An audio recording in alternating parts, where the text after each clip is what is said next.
Alright, this is the setup. Pretend this is a Samsung Galaxy S3 phone.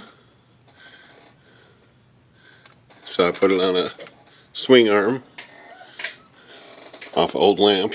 Got my air hose here. And it's just got a pinch clamp.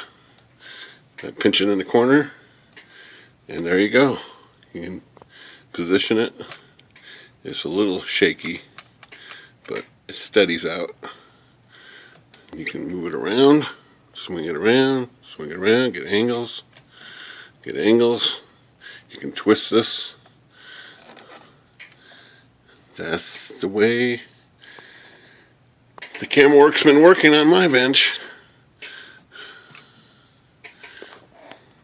Good day.